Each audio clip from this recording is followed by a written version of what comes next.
alaikum wa rahmatullahi wa barakatuh.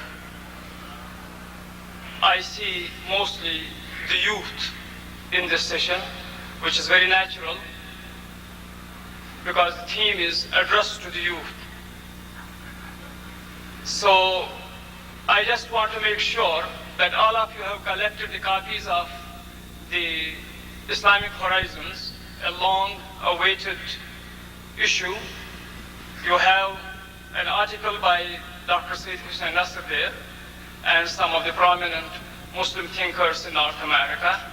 And we have also settled an important issue that we had settled a quarter of a century ago about the Qibla in North America, that through all scientific calculations, it is northeast.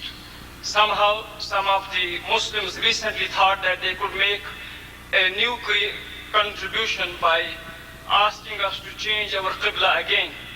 So we thought that we should invite our informed Muslim scientists to revisit the same issue again.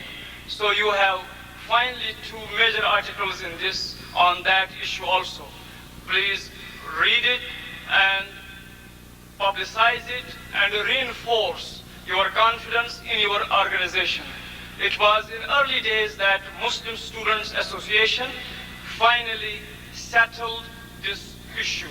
There is no need of creating any confusion on these issues. So we are very lucky today to have with us Dr. Hussein Nasir. Many of you must have heard him in other scholarly gatherings. Many of you must have been his students in different universities. Many of you must have read the large number of books and papers that he has contributed towards the understanding of Islam and Islamic civilization. Today, he is Professor of Islamic Studies at George Washington University. He is the author of over 20 books, including Ideals and Realities of Islam, Science and Civilization in Islam, Muhammad, Man of Allah, and Traditional Islam in the Modern World. Sayyid Hussein Nasir was born in Tehran in a family of traditional scholars and physicians. After receiving his early education in Iran, he came to America where he studied physics, the history of science and philosophy at MIT and Harvard, from where he received his doctorate. So it was in Harvard that at that time he was the president of the Muslim Students Association in Harvard University and was directly connected with us at that early stage. I am particularly proud to introduce the recent book that we have endorsed, that is A Young Muslim's Guide to the Modern World. That is this book. It is available here. And A Young Muslim's Guide to the Modern World. So it's available downstairs in the bazaar, and you will have the opportunity to get an autograph here. Now, we would like to structure this session in a way that we have 1 hour presentation. So you have to be prepared for that, and it is indeed a great honor to have this opportunity. And then we will have some questions as well. So the job of a scholar is to stimulate thinking, discussion, and even controversy. And we should be prepared to face discussions and controversies. In the ISNA conventions, we don't bring people to convert to a particular school of thought. The greatest thing of ISNA in North America and in the world has been, it has kept its doors open to people of all scholarly traditions. It has, for the last quarter of a century, tried to help to open the windows of the Muslim mind. We have succeeded in certain ways, we have failed in certain ways. but we have tried. When we face Allah subhanahu wa ta'ala, many of us who have contributed towards the growth and development of this organization, at heart, our desire has been to establish an Islamic society in this country that is vibrant, that is dynamic, and that is intellectually rich. And intellectual richness is possible only through discussion and dialogue. And Islam is a religion that encourages discussion and dialogue. We are preparing our youth for the 21st century. It is impossible to raise our youth in a refrigerator. It is impossible to prepare our youth for the 21st century where their faces are turned backwards. We want our youth facing frontwards, prepare them, equip them, give them the right qualifications and the right training to confront, to contribute towards the ongoing development of Islamic science and technology.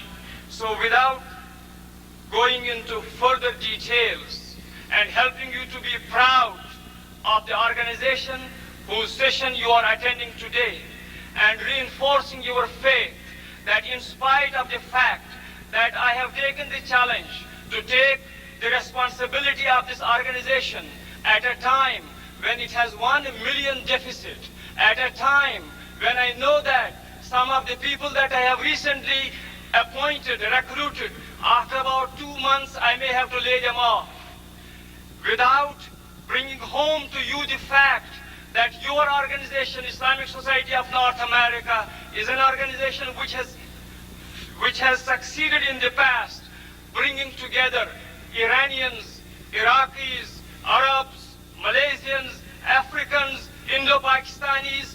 We have succeeded in lots of ways, but we still have difficulties in convincing everyone that the only way for a successful and powerful Islamic force in America is an organization that believes in beyond ethnic, racial, and other boundaries. We have succeeded in many ways. That's why you are here.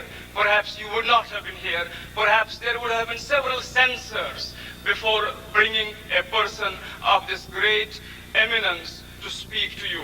But I am proud of this opportunity, and I'm proud of the further cooperation that I will expect from each one of you in helping me to make this trend, this direction of ISNA strong, inshallah. So I would request Dr. Sayyid Hussein Nasir to bless us and inspire us with his scholarly presentation. Takbir! Takbir! Takbir! السلام عليكم ورحمة الله وبركاته. بسم الله الرحمن الرحيم والصلاة والسلام على سيدنا محمد وعلى آله أجمعين. Dr. Said, dear friends, first of all, Dr. Said, besides the many arts he possesses the supreme art of being able to twist arms. In the middle of a very crowded schedule, he prevailed upon me to come here and have flown in this morning and will have to leave this afternoon. But I'm very glad that Allah Ta'ala made possible his intermediary hours between the morning and afternoon for us to be together. All of my life, since when I myself was young and created the first Muslim Student Association in the United States at Harvard University in 1954, until now that I'm growing old, I've always been involved, of course, with the young. I am an educator and have been a teacher for now 37, 38 years. I was 22 years old when I began to teach at Harvard, and also have written on subjects which pertain to the young.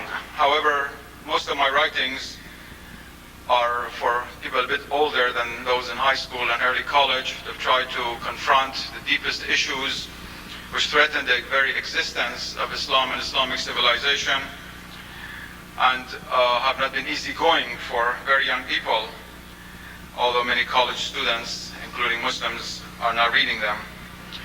But for the last few years, I thought it was necessary to turn attention especially to the question of the youth in America and to a large number of Muslims who come to the West, both Europe and America, to study.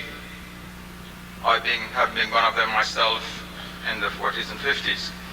And therefore, I produced this humble little book, A Young Muslim's Guide to the Modern World, which is very different from all my other writings, and it does not have footnotes in many languages, but which addresses the young. And what I have to say today, in a sense, is a summary of the message which I have presented in that book for the young in this country, for the young Muslims. In Islamic civilization during its history, a distinction was not necessarily made between the youth and everybody else. In fact, this is one of those problems imposed upon us by the anomalous civilization that is modern Western civilization in which we live. In no other civilization in history, including the West before modern times, were the youth a problem. They were always the hope of the community. They were always what the older people looked upon as the continuation of the tradition.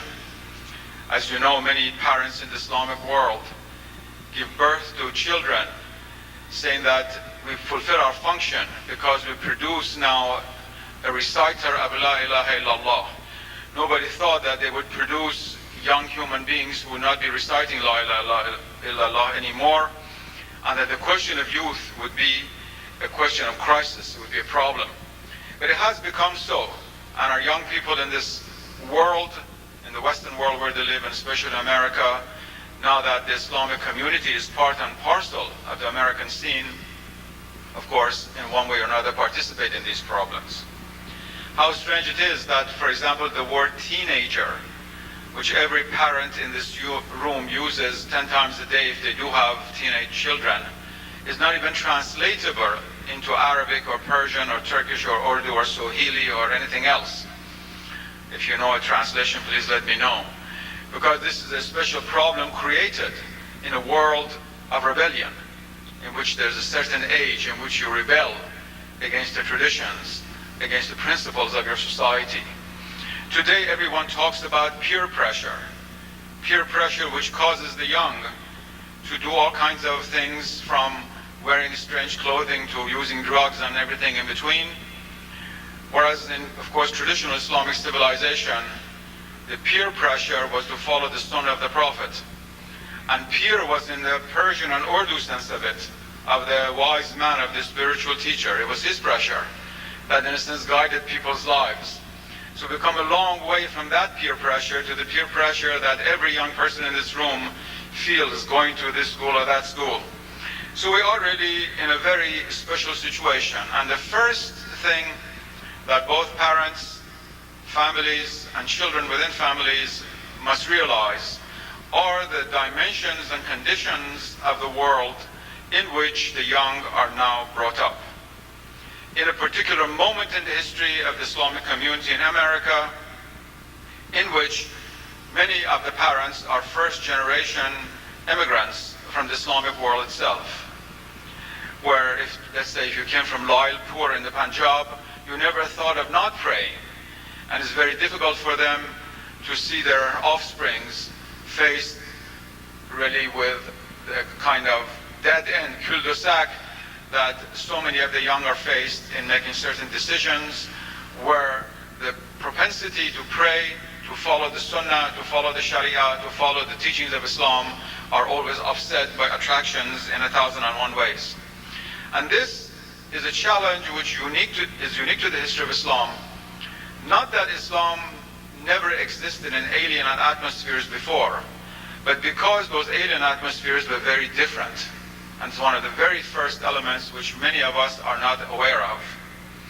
Before modern times, Islam spread into many alien atmospheres, from the island of Java to Senegal, from Albania to the Congo.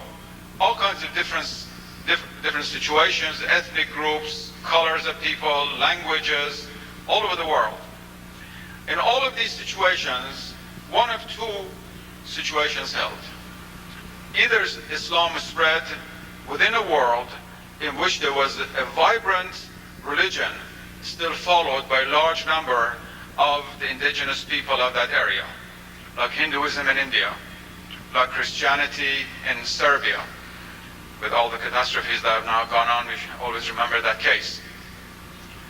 And many other examples, like Confucianism in China. There are perhaps 100 million Chinese Muslims, despite all their massacres, massacre of them in history in Western China and other parts of China. In all these cases, the Muslims confronted a world in which there were another set of ethical values, of religious values, of principles, which the followers of those civilizations accepted and practiced assiduously and held on to. The second possibility was when Islam spread into places where the original religions had died out and had really become superstition in the technical sense of the term. Like, for example, the spread of Islam among certain tribes of Africa where the original religions having been forgotten, people had fallen into idolatry.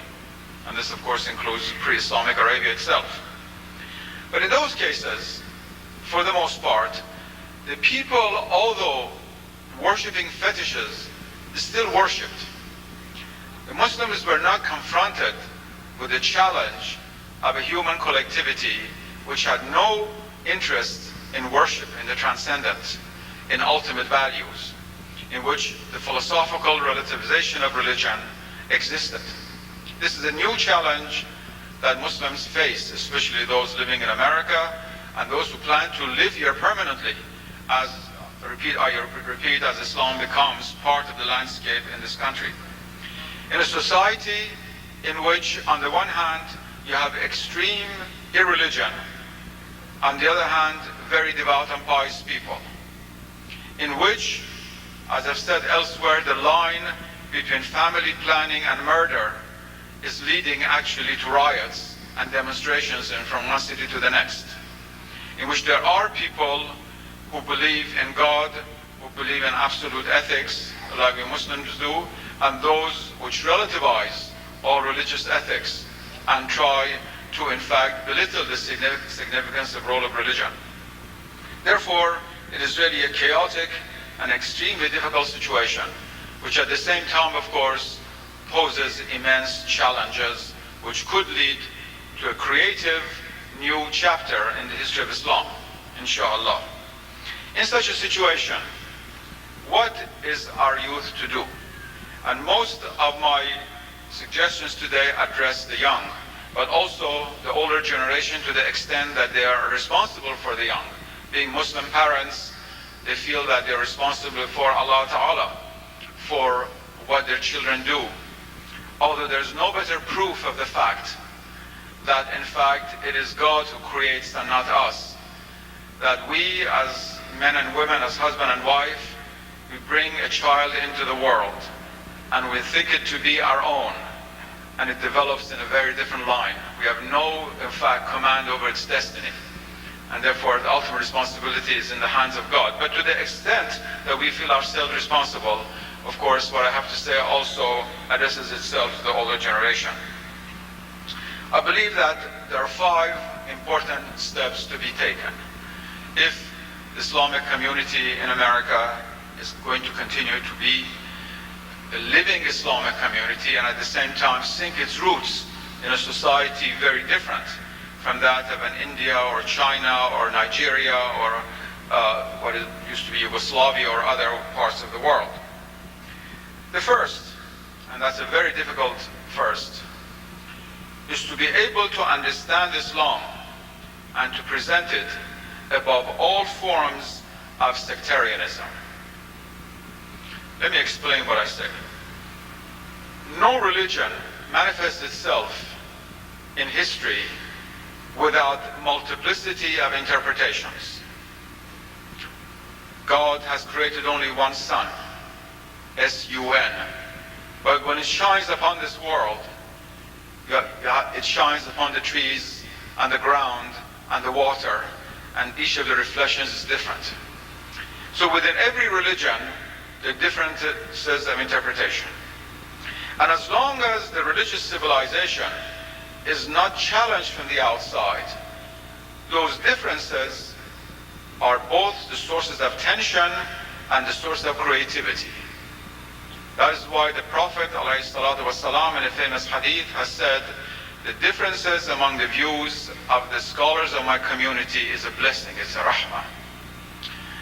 But when a civilization is faced by an external challenge, of course these divisions can become the source of divide and conquer, by which a few tens of thousands of British civilians and soldiers ruled over 400 million Indians for 200 years, and there are many other cases of it also. Therefore, the question of sectarianism will have one meaning if you're sitting in Cairo or Tehran or Karachi, and a very different meaning if you're sitting here in Chicago or New York or Los Angeles or Washington or somewhere else. Until now, each parent, and in fact even the intellectual leaders of different parts of the Islamic community, expounded Islam according to the particular interpretation of their school. And I'm the last person in the world to say that these interpretations are wrong. All traditional interpretations of Islam come from God, and they're a blessing. If God had wanted to have only one school of law, that he would have done that. Is omnipotent. But if you were even within the Sunni world, if you were a Maliki living in Rabat, even today you would expound Maliki law. If you were Shafi'i in Cairo, you would expound Shafi'i law.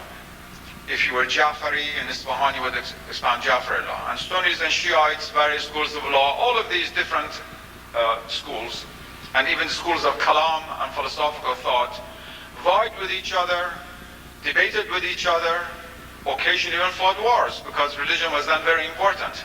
But altogether, it did not diminish the strength of Islam, because Islam was a great civilization within which, as I said, all of these tensions often led to incredible creativity. The name of Ghazali, the famous Persian theologian and faqih of Khorasan, comes to mind in this context. Many of you know of his name. Had there not been this challenge to Ghazali's thought by an Ibn Sina, you would have never had a Ghazali. You would have never heard of him. Nobody would even talk about him today. However, we live in a world in which you cannot present Islam to the youth today as if there were no other Muslims. You cannot even do so without the presence of other religions. But that's a subject that I will not get into now, how to explain other religions to the young. I'm sticking now here to the case of Islam today. That's enough of a program. But nevertheless, emphasizing the significance of also teaching the young about other religions, over which I've spent a great deal of time and effort in my life. But within Islam, all sectarianism must be avoided, because what it does is that it corrodes the belief system of the young in a world in which that belief system is already challenged very strongly by those who accept neither Muhammadan Rasulullah and not even La ilaha illallah, much less who is to succeed the Prophet, who is to succeed Abu Bakr, or who is to follow the pray with his hands folded or on the side, or how do you make your ablutions, and so forth and so on. And therefore there's this very great challenge of respecting various traditional interpretations of Islam without becoming sectarian. You cannot imagine, some of you who are fortunately young and naive and you do not know how much evil force there is in the world, how many millions of dollars are spent in dollars and not reals or dirhams, originally, therefore coming from the West, in fanning the fire of these differences. This hate literature that has been inundating the Persian Gulf for the past decade has probably brought over $50 billion worth of profits to those who benefited from the conflicts which have ensued from them. I do not want to get into detail of this, it's not a lecture on politics, but it's an extremely important point. Therefore, we have, first of all, the need of parents to present Islam in a non-sectarian manner while respecting the views of other interpretations of Islam. And even if they do not understand, to tell their children, but I do not know why there is a difference between Imam Ibn Hanbal and Imam Shafi on this point. I'm not a legal expert. These are different interpretations of Islam, and let it go at that. And this goes not only for the schools of law, but for fiqh and Sufism, for Sunnism and Shiism, for various schools of Kalam, for philosophy and theology, and the whole spectrum of Islamic activity intellectual, juridical, legal, and practical. Closely allied to that is the transcending of what I would call local cultural coloring of Islam. Now, it's impossible for religion to manifest itself in this world without taking on the dress, a robe, the form. The same with our spirits. We cannot live in this world without having a body. God will never pour the divine nectar, sharaban tahura, into a cup unless there is a cup. Therefore, throughout the history of Islam, there developed local colorings of the universal message of Islam. Arabic, Persian first of all, and then Turkish, and then Indian, and then Black African, and then Malay, and Chinese, and so forth and so on, all the way down to Bosnia, in the middle of Europe, or Albania. Now, many people quite naturally, because usually parents are not all theologians or philosophers or historians, they connect the interpretation of Islam with also its local cultural coloring. Let me take a concrete example. On the Eid al-Fitr, the end of month of Ramadan, there are feasts given throughout the Islamic world. That part of it is universal. But what is eaten in that feast is local. The Turks do it one way in Bayram, the Egyptians do something else, the Pakistanis cook something else. Many people think if you do not cook the right kind of lentil, your whole fast will have been abrogated and not accepted by God. Of course, that is a natural human reaction. It occurs also in other religions. Look at, for example, German Protestantism vis-a-vis English Protestantism. It has not even given up its color after 2 centuries in Pennsylvania. As you travel from Pennsylvania to Maryland, you can smell the difference if you are perceptive. But we have to transcend that. We have to transcend that precisely by realizing how the universal message of Islam is reflected through particular cultural ambiances, colorings, ethnic genius, creativity, all of which is on its own level positive, I shall come to it, but it cannot be identified with Islam as such. Not even the Arabic of Mecca can be identified with Islam as such, because that is a transcendent divine reality which God has sent us. And each different people has its own embodiment of it in its daily life. And closely associated with that is the avoidance of something which is very sad to talk about, but it has to be talked about, of nearly a century of wishy-washy thinking by so-called Islamic modernists and reformers, most of whom knew nothing at all about the Western world.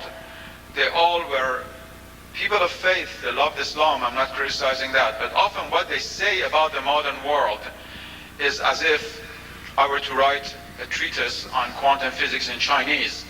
My Chinese is extremely limited. I only know a couple of ideograms. But what they say is really nonsense in many cases. And a young person who's just taken a physics course in the 11th grade, if he's presented that this is Islam's understanding of the modern world, he reads right through it and in fact is taken aback. So where are our intellectual leaders? Where are those who really understand what's going on? Now, there are people in the Islamic world who have understood what is going on, but there are also a large number of people, oftentimes patriots, but people who acted upon local conditions, oftentimes with knowledge of Western languages, who did not know the West well, who in fact have produced various sayings, various interpretations of Islam in order to make it up to date and modern, which in fact is totally out of date already. Something written by some Indian Muslim in 1918 about Islam and evolution is totally absurd now, because that theory of evolution isn't held by even biologists anyway. And we should be very, very careful to have this historical perspective of traditional Islam and then its confrontation with the modern world, since the Napoleonic invasion of Egypt especially, and then the responses given in the 19th century and 20th century by Muslim thinkers, some of whom in fact have swallowed completely non-Islamic elements from the West with little coloring of Islam. I do not want to give names, but there is one person from my own country who became very, very famous as a great Islamic sociologist. But almost all of his thought is taken from the left bank of Paris with a little Islamic veneering. And very few people saw through it. Not 20 years later, everybody's talking about it. We have many, many instances of that. So it is necessary to, on the one hand, avoid sectarianism, avoid identifying the universal message of Islam with its local embodiments, and avoid pseudo-modern or so-called reformist interpretations which try to take cognizance of the Western world without really knowing it.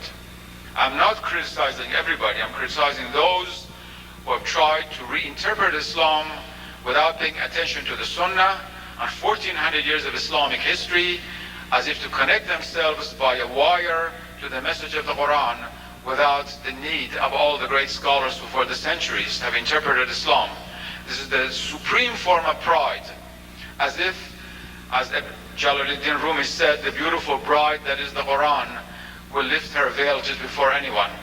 As if it is possible for little people like us living in the end of the 20th century with our minds filled with Western philosophy and sociology and politics can just open up the book of the Quran and give a new interpretation, independent of the tradition of Islam to which we are bound.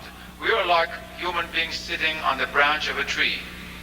The root of that tree is sunk in Allah, and the sap of it is the revelation, and the trunk is the Prophet, from which then grows this whole tree.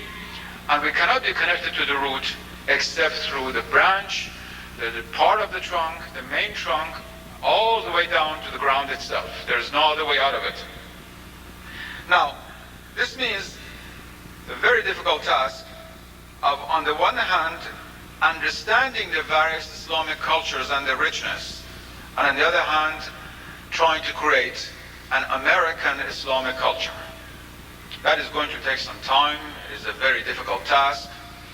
And here we are confronted with several major obstacles. And it's the young who will have to address themselves to this.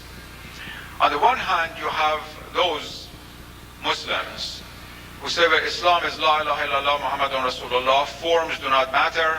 It doesn't matter whether we pray in a factory or in the Padishahi Mosque of Lahore. They're all the same. These are just local things. They're irrelevant.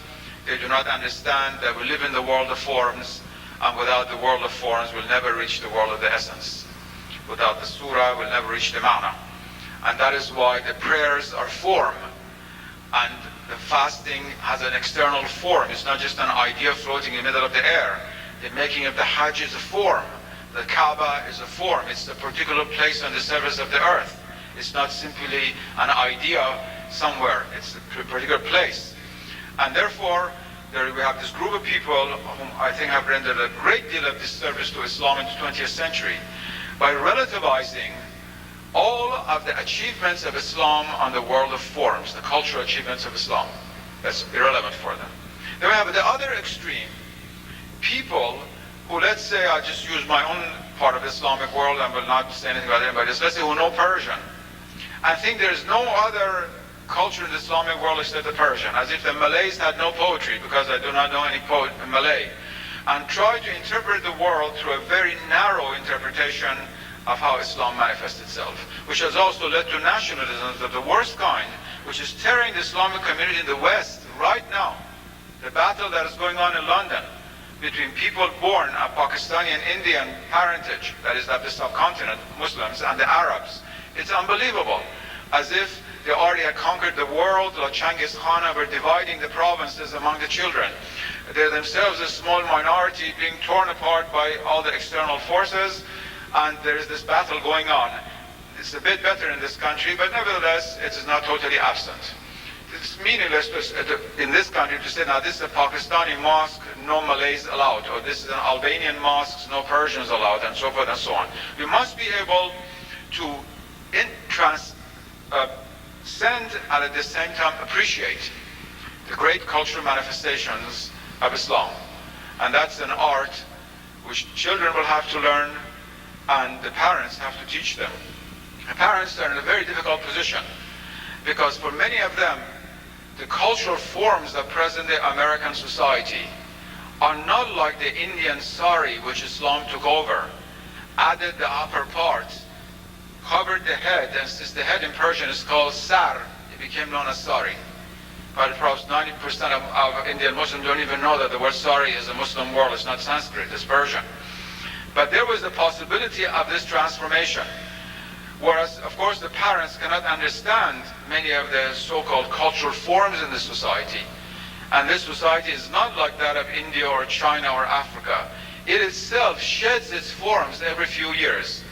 This is a society of fashions. Everything is in fashion for a few years, then out of fashion. By the time you adopt it, it's out of fashion. So it's a much more difficult task, but certainly not an impossible one. Otherwise, I would not be addressing myself to it. Anyway, the creating of an authentic American Islamic community will depend on three factors. First of all, the preservation of the faith. Secondly, the creation of this Islamic cultural ambience, which is both Islamic and distinct, and not identical with either Bengal or Punjab or Tehran or Cairo or Morocco or anywhere else. And thirdly, the preservation of those institutions of Islam which can be preserved when Islam is in a minority, of which the most important is the family. Here is where the family comes in. The other important institutions which Islam developed over its history, I'm not talking about the political institutions of the Caliphate and the Sultanate and so forth, but even legal institutions like waqf, endowments, like the guilds in the bazaar, which created a new link between workers, art, and our perspective upon the spiritual life. Those are not possible to create at the present moment in America. But the family is the one single most important traditional institution given by God. In every religion, the family is given by God. And that's why a society which rejects religion has no right to have a family. And the breakup of the family around us today in America is a sign of the death of religion for many people. The two are connected. The family remains the one Islamic institution which can continue in this ambience until, inshallah, a cultural framework and milieu is created. Now, in this work of creating an Islamic community here, the Muslims are caught, and the young feel that much more than the older people, between two very dangerous possibilities. One is what I would call the ghettoization of Islam, and second, melting in the famous American melting pot. It is true that, as one American sociologist has said, America is a melting pot in which nothing melts. That is true. It's really a society of small groups welded together. But nevertheless, until now, most of them came from Europe. And therefore, they were able to integrate themselves much more easily into a culture which was predominantly European and Protestant, although that is now breaking up. But nevertheless, there is this danger always of sort of melting into the mainstream. Many of the young people rebelling first-generation Muslim youth sort of against their parents' culture and mores and doing things would like nothing better than to melt away into what they feel is a kind of field of freedom. But they never realize that that's an impossibility. Sooner or later somebody will ask them, where do you come from? And they cannot say, I come from Sweden. They will not take them seriously. So they have to come back to the roots sooner or later, but that remains the danger. The other extreme is what I call ghettoization. Now, this is a harsh thing to say, but I have repeated it before Christian audiences, and I repeat it here because it was first mentioned not by a Muslim but by a Catholic writer, that the West has essentially ghettoized religion itself. That is, in the West, religion is ghettoized. It has nothing to do with traffic laws, nothing to do with the stock market, nothing to do with election of president, it's extremely indirectly, nothing to do with the editorials in the Chicago Tribune or the New York Times. And the mainstream of Western culture has a place for Christianity, but it's not there at the center of things. And if somebody takes Christianity too seriously, he's called the Christian right. And the word fundamentalist, which is used for us Muslims now in such a simple way, you first demonize a word and then you call people by that word when you don't like them. It's of course also used for Christians who take the religion a bit too seriously. So the idea of the ghettoization of religion is a phenomenon which the West has imposed upon religion. And when you say, for example, the separation of church and state, it doesn't mean that religion has half and the state has half. Originally meant religion should shut up and the state should take over things without religion saying anything. That's the question of prayers in the schools and so forth that you see about you, are the consequence of that. Now, within that ghettoization, smaller religions were even more ghettoized. The early experience of Judaism, even now, despite the tremendous power that Jews have gained in mainstream American society, especially economically, but also intellectually, medically, legally, the most serious Jews who preserve the Sharia, that is the halakha, the divine law of Judaism, live in ghettos in Brooklyn and other places. But certainly the early experience of Judaism was that of the ghetto. And the same is true of early Catholicism in America. Don't look at Chicago with half the population being Catholic now. In the 19th century, when the Catholics first came to this very city, they lived in a particular area, they didn't go out, they kept within themselves. Now, Islam has this choice between these two extremes, both of which I believe has to be avoided. But it's also true that it is not possible for Islam to join the mainstream, you might say, of America without disappearing as a distinct religion, without having a center, a nucleus which refuses to join in. If Islam joins everything that's going on, will have to give up its principles. If it doesn't join anything, it will be alienated from the rest of society. And so again, there's a balancing act, a very important balancing act, which the life of the young in the next generation will show. 30 years ago, Islam was an alien faith in America. It's only within one generation that is now the second most numerous, or soon will be the second most numerous religion in the United States, despite the fact that its power is less than people with only 500,000 followers. That's because of the lack of organization. But numerically, it's a very major group and it's part and parcel of American society. So it's this next generation, the young of today, who will have to decide, should I run for the school board or should I just keep away from it? If the only question in the school board is whether they should serve bacon for breakfast or for lunch. And I have no other choice. I'm just, of course, saying this facetiously, but if one joins political groups in which every decision that one makes is against Islam, should one do it or not? And if one doesn't do it, then where is the lobby? Where is the pressure that the Muslims can exert with a special responsibility which God has placed upon the shoulder of the Islamic community in America?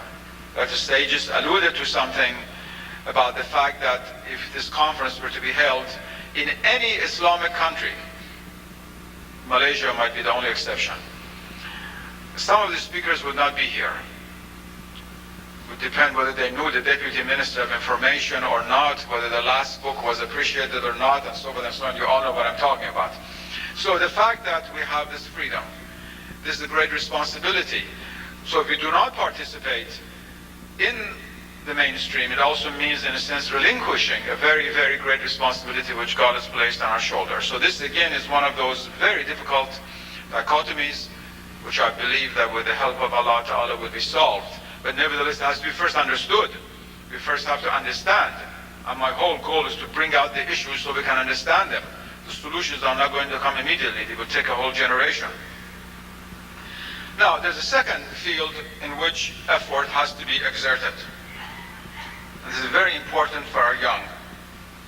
And that is to know the West, and especially the modern world, which had its home in the West for a long, long time, and only during the last few decades, last century, has it spread elsewhere, to know it in depth. Now that seems to be very easy. We live in the society, of course we know it.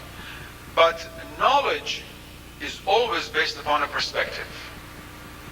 You can never know anything, an object out there, unless there's a subject which knows it. And philosophically speaking, this happens to be my field, I'm a philosopher, and there's always an epistemology involved. How do we know? According to what criteria? The art, of course, is to be able to know the West from the Islamic point of view. What I've said in the book, A Young Muslim Guide to the Modern World, to produce Occidentalists. It's interesting that 30 years ago, an American convert to Islam who went to Pakistan and has never been seen since in public, Maryam Jamila, who was a brilliant writer, woman writer, some of whose books many of you know, wrote about this. But nobody really heeded it very much. We have not done very well, that the Islamic world itself out there has not done very well in producing people who would know the West. It has produced hundreds of thousands of people who know the West, but they're already Westernized in the process. They're not Islamic thinkers who know the West. Look at all these lawyers we have from the US of Paris, all these people who study sociology right here in Chicago, which is one of the great centers for American sociology. How many of them have produced a critique of American sociology from the point of view of Islamic view of society? It's just beginning now a little bit here and there. And that will be a task to which the young has to address itself. And here, the young have a big problem, which I also must mention to the parents. The parents, of course, always want to have the good of their children in mind.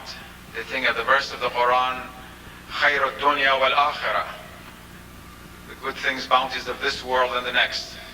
And so all Muslim young automatically either study medicine or engineering, or the parents won't talk to them for a long, long time. You know, I have hundreds of students who come to see me every year from all over the United States about this matter.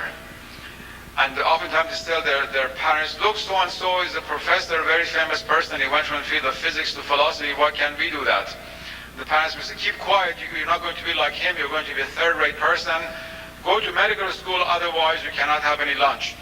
Now, I'm all in favor, of course, of Muslims becoming wonderful professionals. This is one of the ways in which our cousin community, the Jewish people, have gained tremendous influence during the last generation by dominating the field of medicine and law, especially law, which in this country is a very special field, because in Egypt or Pakistan or Iran, you probably never met a lawyer until your father died and you wanted divine inheritance. Even though you would go to one of the ulama. Here you cannot tie your shoes without having a lawyer. So it's a very important part of American society. I'm not saying that that should be not be done. But the fact that we have practically no Muslims who are given the freedom by their parents to study what the community will need in very great depth is a very great tragedy. I met a number of young Muslims in London in January when this book had just come out and had its launching in London. And when I read it, it came very enthusiastically to me. He said, I love this book. The only problem was that you wasted all this time talking about all these old things, old European philosophy and thought. What does that have to do with today? I said, my dear friend, everything that goes on today has its roots in a history of which we Muslims are not very much aware. And therefore, the question of knowing the West, by knowing it through the Islamic eye, is a very important challenge to the Islamic community, which the Islamic community has not seriously accepted after 150 years of its confrontation with Western thought since the middle of the 19th century, since the latter part of the 14th Islamic century. And this means also, of course, knowing both the traditional West, what survives of it, and the modern West, how it has eroded that traditional world, how it has substituted secularism for religious view of the world, and stopping once and for all, I hope to God, the really very shallow, I'm trying to be very respectful, shallow, to put it mildly, interpretation made of late 19th century, early 20th century Muslim thinkers, especially in Egypt and the subcontinent of India, before Pakistan was partitioned, were the two lands which were very deeply influenced by Western thought and education. That Islam is great because it produced modern science. That kind of argument which goes in reverse, that is, modern science is great. Islam produced modern science, therefore Islam is great. I've always said that, and as long as we think like this, we'll always be second-grade citizens in the world. And 1 billion people won't have the weight of 10 million people. And every event shows that. How many people are there in the Islamic world?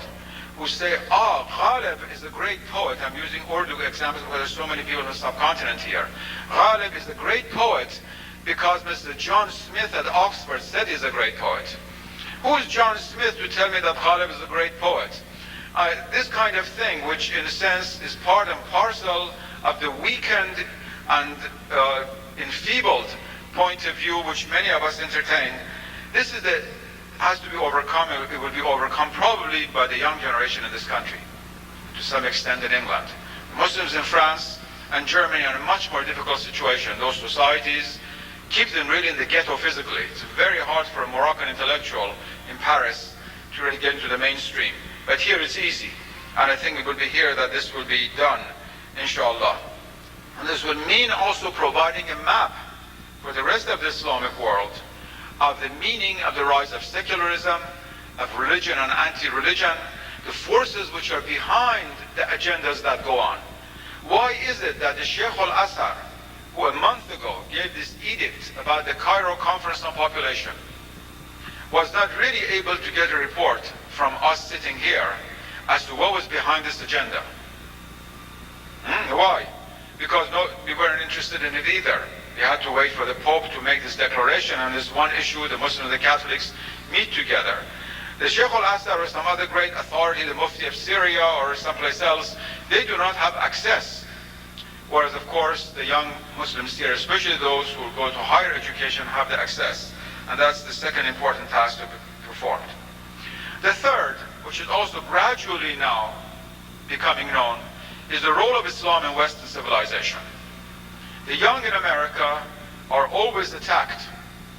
This is a country in which race is very strong. You might say that in the Islamic world, aqidah is very strong. That is doctrine. Belief in the usul, principles of religion.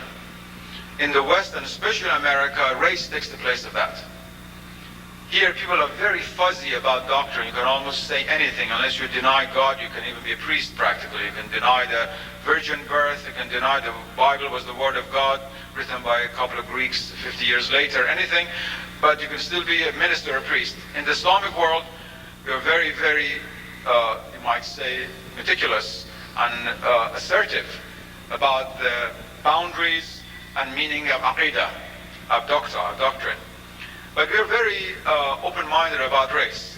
Here it's really the reverse. And so racial slurs, often them are based, in fact, on ignorance of the civilization from which the person comes. There are very few people who realize, including Muslims, the role played by Islam in Western civilization. Because of the power that issues from modern science, many Muslims, of course, have said how wonderful Islamic science is, and Islam helped Western science. That part is talked about. But I beg to ask, who has written a single book on Islamic science? Since my 2 books came out, I'm not going to write another one. Please don't wait for me to do it. I want to do something else at the end of my life. After I wrote something 30 years ago on the subject. Everybody takes footnotes from Western scholars because they're too lazy to really do Islamic science themselves. But putting science aside, what about the other fields? The significance of Islam in Western architecture, in music, in social structure, in the creation of the menu, of lighting in the street, of library systems, all kinds of things you would never think about. How many people in this room know that all of the streams in the old part of New Mexico and Arizona, created not by the new Hispanic migration, but by the old Spaniards, were done on the basis of Muslim irrigation in Spain, and many of them have Muslim names. I don't think there are more than 5 people in this room who know it. I hope I'm completely wrong and I'm in the clouds, but I do not think so. I've had enough experience discussing things with people.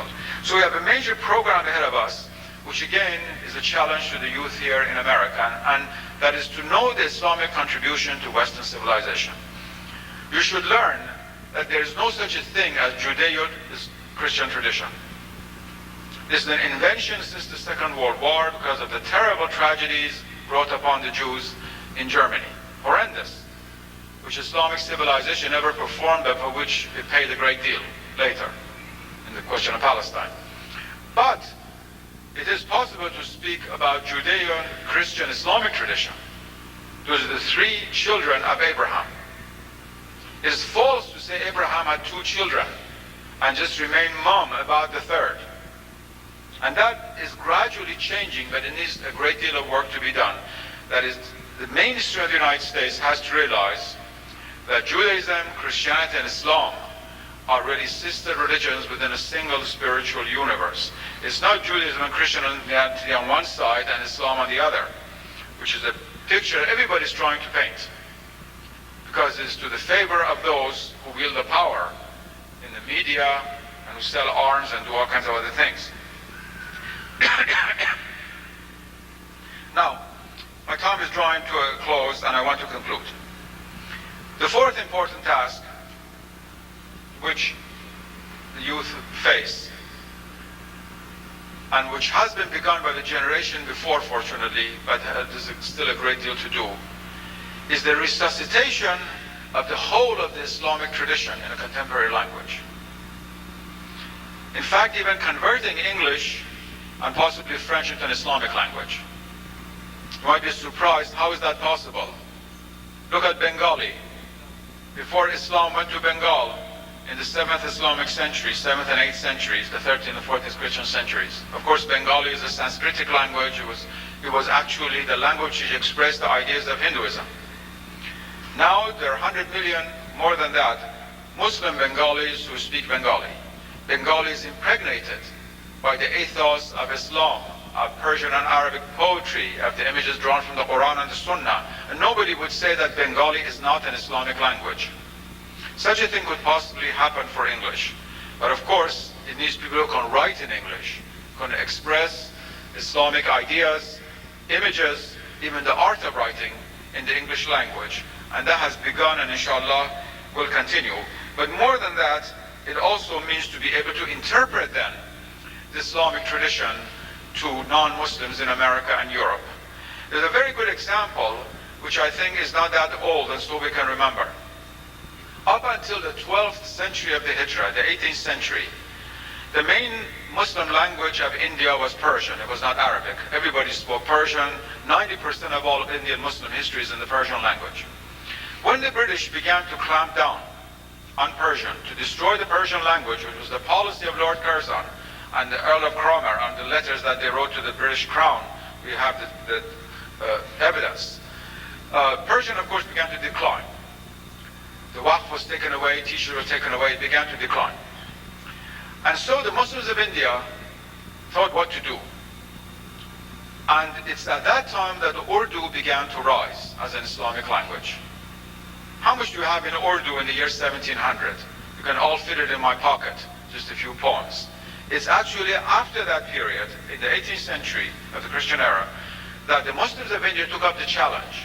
And within 100 years, Urdu became an Islamic language. I don't mean only language in which you can say, make some rice for me for dinner, mother, in Urdu. I don't mean that. I mean a language which had theology, philosophy, kalam, poetry, tafsir, all of the Quranic sciences, and remains today one of the most important of Islamic languages. It took place within a century right before us. That is, the great-great-grandparents of many people in this room did it. And this is precisely what has to be done today. Now finally, my advice to the young is to cling to what the Quran, the blessed Quran, calls the Hablul Mateen, the firm cable. I translate this on purpose, the firm cable, because the very word cable comes from the Arabic word habl, which very few of us know, not in the sense of cable television, but in the sense of a cable from which, let's say, an elevator hangs. Cling to that Hablul Mateen and not have a sense of inferiority in your identity. To have confidence in Islam as a religion that is the last major religion that God has sent into the world, and it will remain to the end of time. And the greatest proof for the divine origin of Islam is that despite all of us, it's spreading all over the world, which is really a divine act, because what we are doing and this unity and all the Islamic world is doing is really a remarkable miracle. To have to cling to it and remember that Allah Ta'ala protects the Quran as He has said so in the Quran, and protects His religion. And there's nothing to feel inferior about in any field. If we're only to know our own intellectual and artistic history, from painting to music to architecture to philosophy to theology to social structure, there's nothing to which the Islamic world is subservient. I do not want to be over-chauvinistic. I do not want to say we're the best in the world, but we're certainly not second to any other great civilization. Islam can vie with every great civilization. The fact that its achievements have been eclipsed, the fact that so few people talk about it in the West, that's due to many complicated political reasons and, of course, our own feeble response. So let us face the world of tomorrow with faith, iman in Allah Ta'ala, thanking Him for the faith that He has given us, and being sure that He has thrown us a rope with the help of which we shall not drown in any sea, even in the turbulent sea of contemporary American life. Thank you.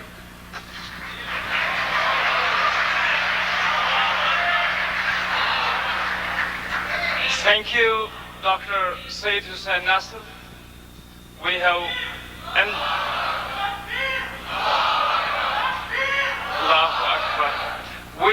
really enjoyed and learned from your presentation. If you love a person, you love his language also. His language is Persian. I want to teach you a word in Persian today. Zinda Bad means long live. So try to say this word when I say something. Zindabad means Zinda Bad means long live. Islam! Islam! Islam! Islamic Society of North America! Islamic Society of North America! Islamic Society of North America! What we are saying is, long live Islamic Society of North America, that provides us opportunity to listen to scholars of different traditions, scholars of different backgrounds. Look at the doors. We have opened all the doors to the Islamic Society of North America. Anyone who identifies himself with Islamic Society of North America, whatever his school of thought, whatever his background, is welcome into this fold. And once you are in, we want you to open the windows of your mind and entertain new ideas and be ready for discussions and dialogue. And today we were honored to have one of the foremost scholars of Islam in North America to address us. Brothers and sisters, your organization has reached a stage where it wants to open a new chapter.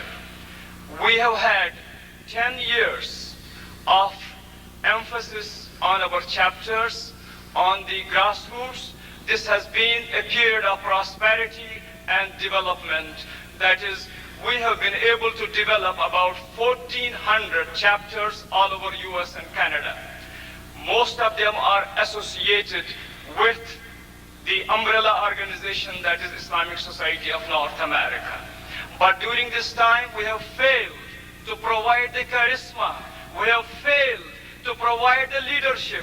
We have failed to provide the intellectual heights that are needed for an Islamic organization of this stature. You will be thinking that I will ask you for money. No.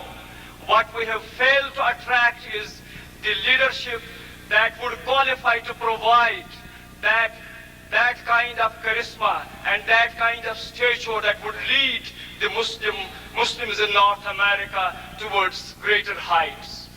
Today I want to tell you that you should go and read the Constitution of the Islamic Society of North America. There are elections many of you don't know, and the result is the people that you are sending back to rule this organization sometimes are neither motivated nor qualified, and the burden is on you. Once again, I want to remind you that very soon there will be elections of the Islamic Society of North America. Send us the people who have the right vision of Islam in North America. Send us the people who Allah has endowed with the leadership qualities, charisma, qualifications, education, knowledge, and commitment to Islam. Brothers and sisters, 20 years ago, we decided to have this organization to give continuity to Islamic work. Continuity is very crucial. It is very important that we institutionalize Islamic work in North America. Institutionalization means that we have a headquarters somewhere where we have people who are qualified, trained, who will continue and carry on the work. Whatever we learn from this convention today, there is a staff who will keep the records. There is a staff who will pass on the information. But we don't have that. We have laid off our officers several times.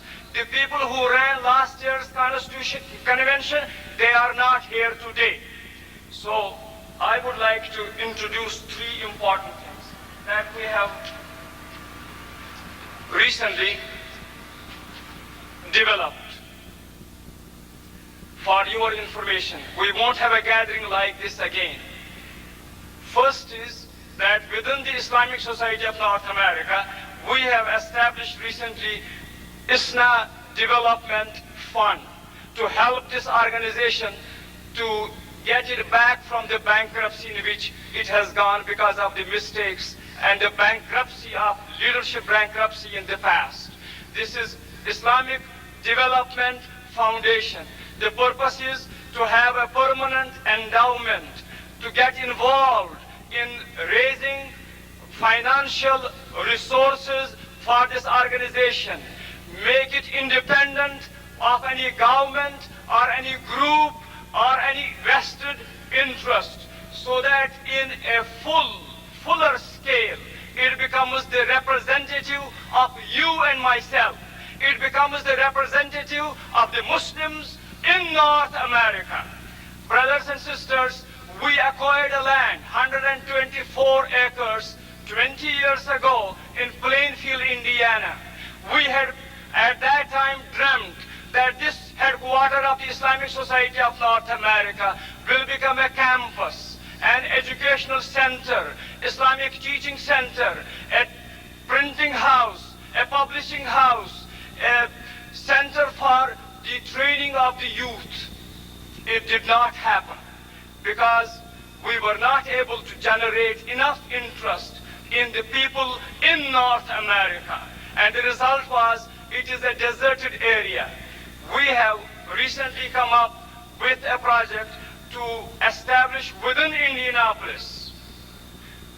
Are you ready to listen?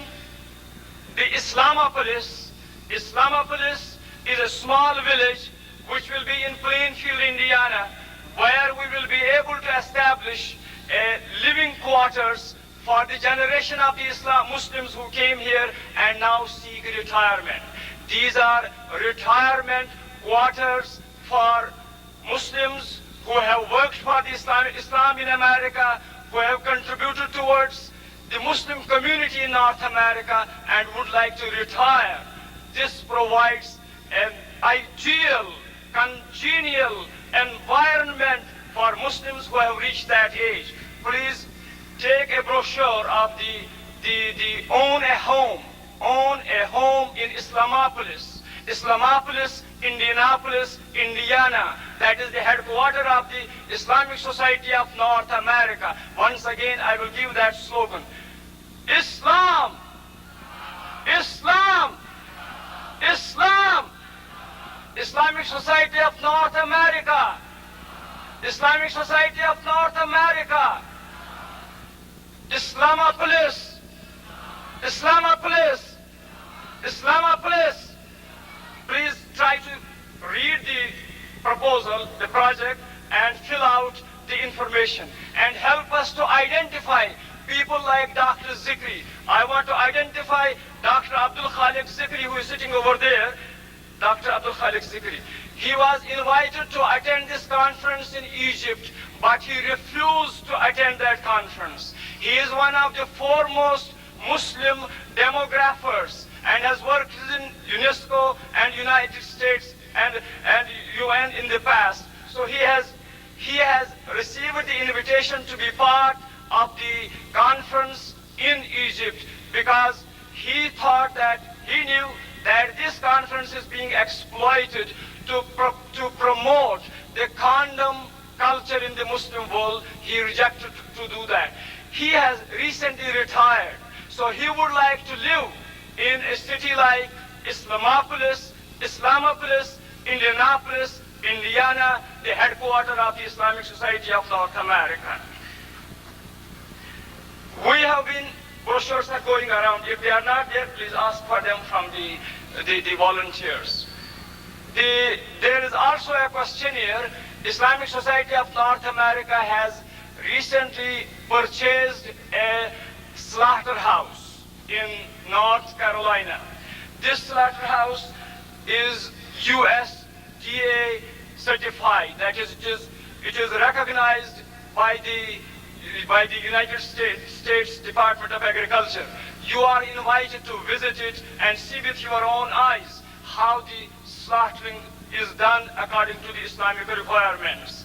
And this project, inshallah, if it is properly managed, this will be one of the sources of respectable income to your organization. So they have a questionnaire here for the ISNA Development Foundation. Please have a copy of this brochure as well. I would like to request now Brother Abdullah Idris, the President of Islamic Society of North America, to give you further this ideas and inspiration about ISNA's future.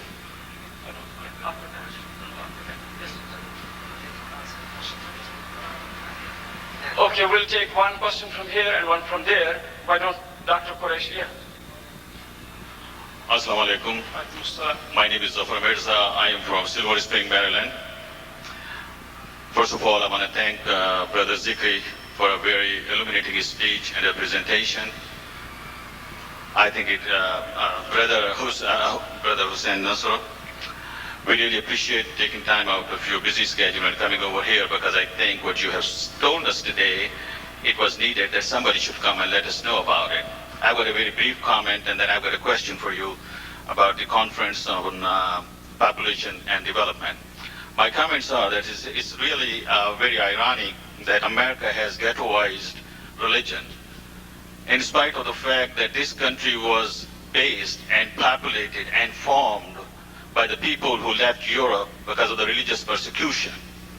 There's a dichotomy in there. I think it is a sad commentary on the society. That was my comment.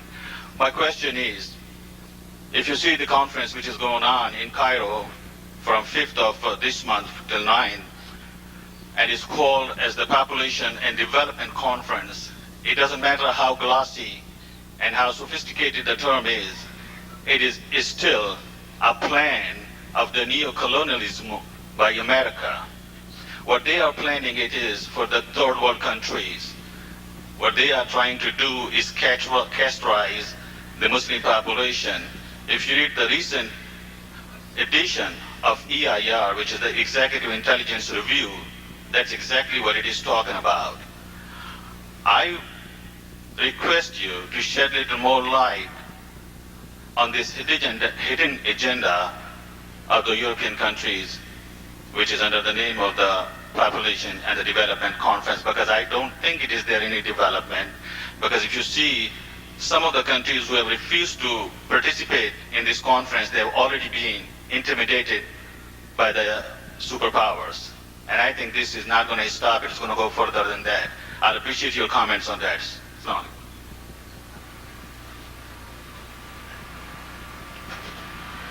It's actually a vast question, and I'm not the ideal person to respond to it because I'm not a demographer, but I have done a great deal of work on the question of the environment.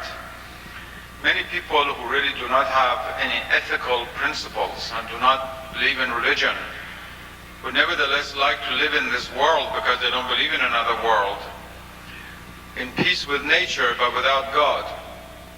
And so they make any kind of proposal possible to bring this end about.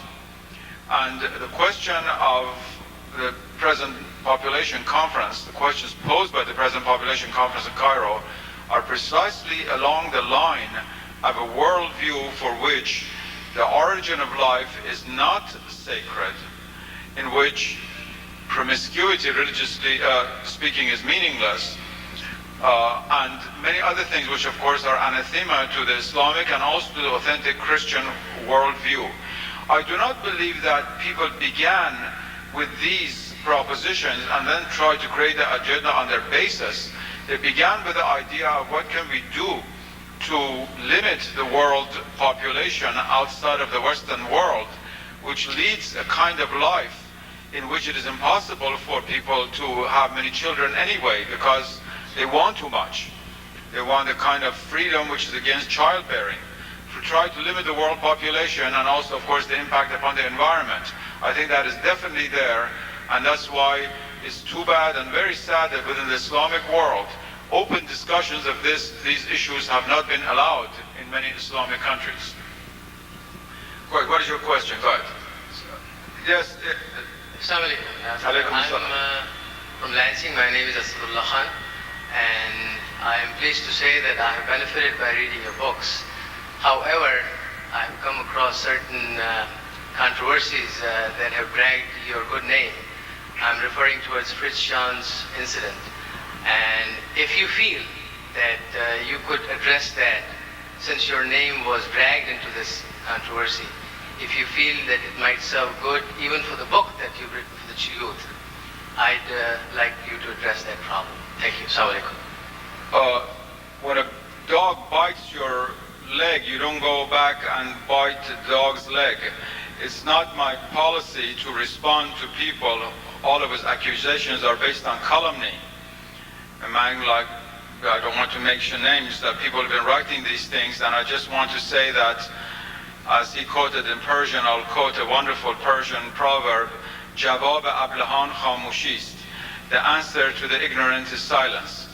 I believe that the truth comes out. Everybody knows who I am, what I've done in my life, and insinuations of this kind are not going to change the truth. It's really very sad that people should have recourse to vent personal grudges, jealousy, whatever it is, to try to destroy the names of people who spend their whole lifetime trying to serve the cause of Islam. This work is not only true of myself, but the other people who've been involved in these attacks. Yes? Assalamu alaikum, Dr. Chima. I am taking a little side branch from your address. In the training of the youth, which you referred to and earlier Brother Muzammil had referred to, the various disciplines that are needed for the communal development. You mentioned about law. He mentioned about fiqh, Islamic scholarship, and so on and so forth. I like your comment on the point that the formal education, institutional didactic education being one part, and subsequent development of an individual later in life as an educative process, giving him some other specialties, and he becoming reasonably good in some cases and excellent in some cases like you. You are one example from physics to philosophy. Sayyid Saeed is another example from linguist to a medicine avenue, tactic that he's showing today and excellently doing it. I, for example, trained for doing surgery on the heart or lungs. I'm now sitting as president of American Muslim Council. Would you comment on the self-education or subsequent education beyond the formal institutional education and the ultimate contribution of the individual to the Muslim society of America? Thank you, sir. In the present circumstances, this was something inevitable. There is a number of people trained in other fields, but having strong faith in Islam, have tried to either educate themselves or study privately with other teachers in order to be able to serve also as really Muslim scholars, the scholars of Islam. And that, I think, is going to continue for some time, and I encourage that in every way. But I think in addition to that, something more formal needs to be done for the Islamic community, definitely. Yes? Assalamu alaikum. My name is Shana. Alaikum assalam. Thank you for reminding us not to be sectarian. And my question is, I always envy the people like you when you went to Harvard, Oxford, and Princeton, every places. And I I encourage my son and show my son and daughters and everybody. I represent means many people among the community want them to go to university. We send them to Stephen Gould or Weinberg, and at last they come back and tell us, Weinberg taught us that there is no, God had a chance. Now, how we react to it, when I tell you, my son, it's wrong, and what Weinberg talked to you, then my son asked me another question. Dad, did you send me to these major bastions of school to send me to hell because I'm learning them? That's the question that children asking us. How do we respond to it? Our children, how do we respond to this question coming from? If we knew more than the people, children are asking us, if we knew more than the people who we sent to, like you, or I mean not like you, like Weinberg and Stephen Gould and other people, why did you send us there? The answer is that you really have very little choice at the present moment. Dr. Said said at first it's not possible to train children, the younger generation, in a refrigerator. That is, there is no possibility of not exposing the young to what Weinberg or Stephen Gould or others say. Everywhere you go, including the Museum of Natural History of Chicago, is based on atheism. Its very premises are based on cutting the hands of God from his creation. There's no doubt about that. So what one has to do is to create the vaccination for this. There's no way of avoiding the contact. One has to tell one's children that we live here in America, and the best hope is to give the children the best education which they can have. It would be wonderful if we could have 500 graduates every year, Muslims, from the best medical schools in the United States that would take over the medical profession in 10 years. Alhamdulillah. But meanwhile, modern education does have this danger. There's no way of avoiding it. And we must do what we can. And I think in this context, we can learn a lot from the Jewish community. Many of the young people, of course, have become atheists. People like Weinberg, you just mentioned. But also, many of them, they've been able to preserve the traditional religious teachings while they've gone to the best schools in America. There's no other way out of it. We'll have to go to a sister there. Oh, I'm sorry, yes? That's okay. Assalamu alaikum, brother. Alaikum assalam. That was very eloquent indeed. My question comes from a perspective of a teacher. It pertains to your point about transcending the local coloring of Islam. I mean, it's hard enough to do it at home with your child, but in a classroom atmosphere where you're dealing with different ethnic background children, it becomes even more difficult, and I need you to help me out a little. I'll give you one typical example. I have several Palestinian and Iraqi children in the classroom who pray with their shoes on. And my Indian Pakistani children and their parents have a traumatic time dealing with that. And I could spend all week explaining to them that in the days of the Prophet, when soldiers were involved in war, they would kill on one side and then go to their salah on the other side. But how do I deal with issues like that? And with several ethnic groups are involved and they all have different backgrounds. Thank you. The only thing one can do in the context like that is, first of all, to try to explain to the children that in fact there are different interpretations of Islam based on different practices of the Prophet, which Muslims in different parts of the world have followed for a long, long time, including the questions of climate. For example, the ulama in Central Asia gave the fatwa, because it's very cold in the winter, that you do not have to take your boots off.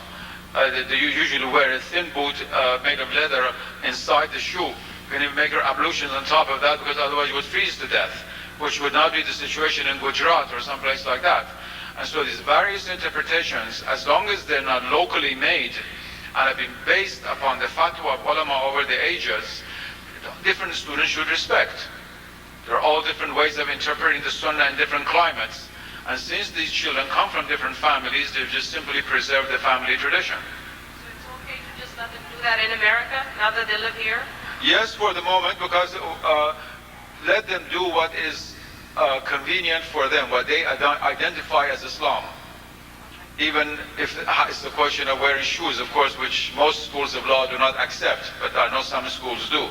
You need to have this kind of expansion of horizon in order to allow these different possibilities until the time comes when the Muslim community itself would be more homogenized.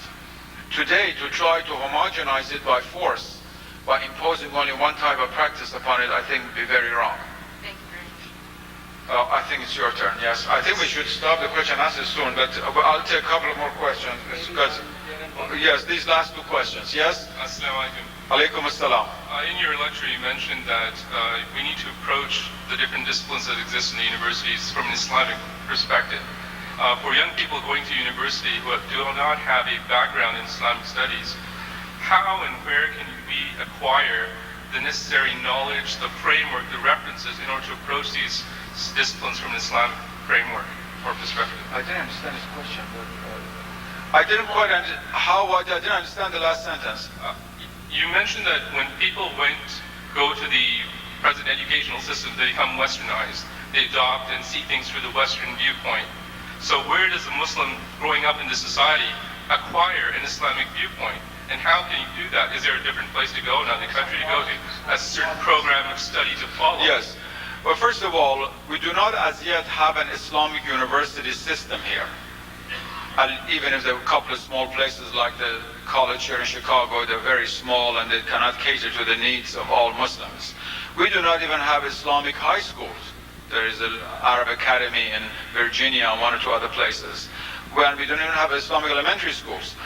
So what we have to do is to rely a great deal upon teaching by the family and what's called Sunday school or hours outside the regular school, and to provide for the young people, especially at the high school level, books written by Muslims on the West and on science and philosophy and so forth, so as to gradually make them aware of this other point of view.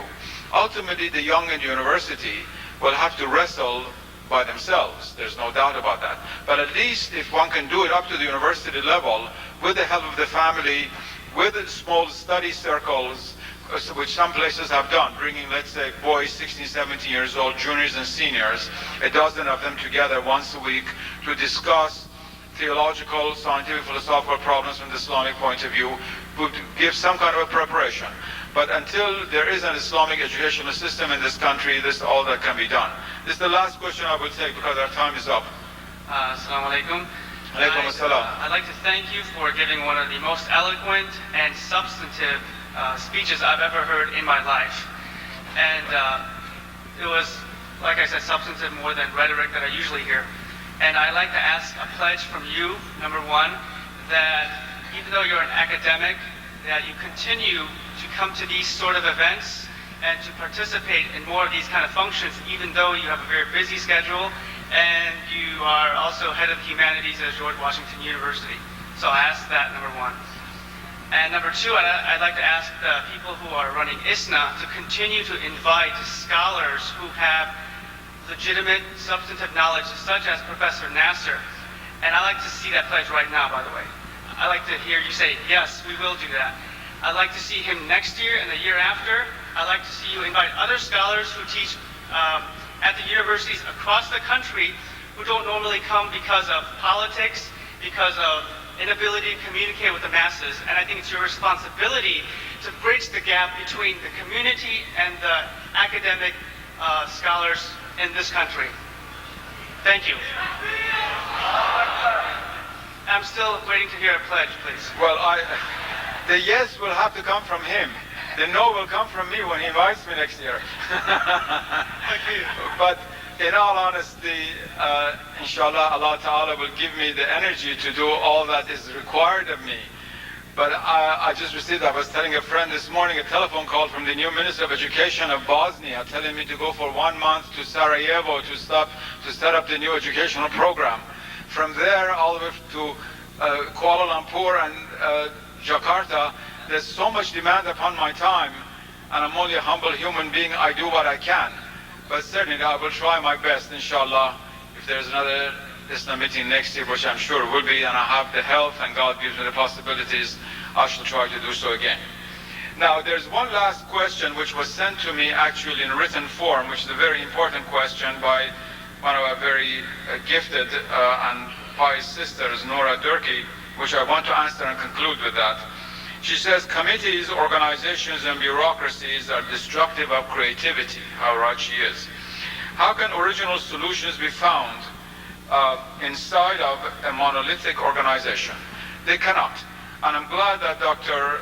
Saeed mentioned that ISNA will try not to be monolithic. Otherwise, its contribution in the next 20 years will be what it has been in the last 20 years. You have to take a microscope to find where it is. There's no doubt about that. What ISNA can do, I think, or any organization like this, is to provide a channel.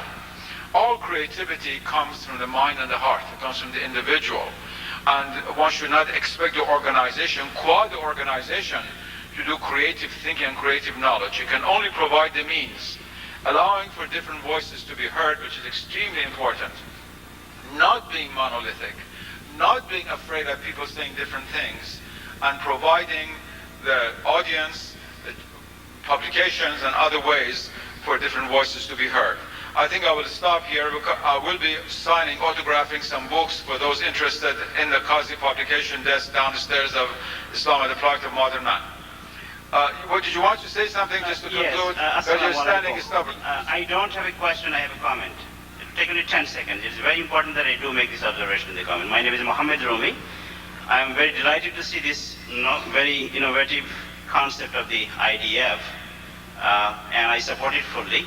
My observation is that as substance count, forms count too. I am disturbed with the acronym IDF because many like me who are students of current affairs are familiar that IDF also stands for Israeli Defense Force. And I'm sorry, I have to make this observation. Okay. My suggestion would be to change it to something different. It could be like FID, like Funds for Islamic Development, or Islamic Funds for Development, like IFD. Thank you very much. Assalamu alaikum. Jazakallah khair. Now, Jazakumullah khair. May Allah subhanahu wa ta'ala reward Dr. Hussein for what he said. And in response to the young brother there, inshallah, we'll continue to do this for you. It is actually an irony. Sometimes you see Muslims have all this wealth of resources in humans, in intellect, and so on, and at the same time our hands are tied not to be able to reach the limits that we want to have. I just have to conclude because the program chairman is a little bit disturbed with us that we went overboard. So I would like to apologize to him, to every one of you. Jazakumullah khairan. May Allah reward our speakers. Assalamu alaikum wa rahmatullahi wa barakatuh. Breakfast is from 7 to 9 in the morning, lunch from 12 to 2, and dinner from 6 to 8 p.m. Islamic Medical Association is meeting in Gold Coast Room. There will be a program on homeschooling.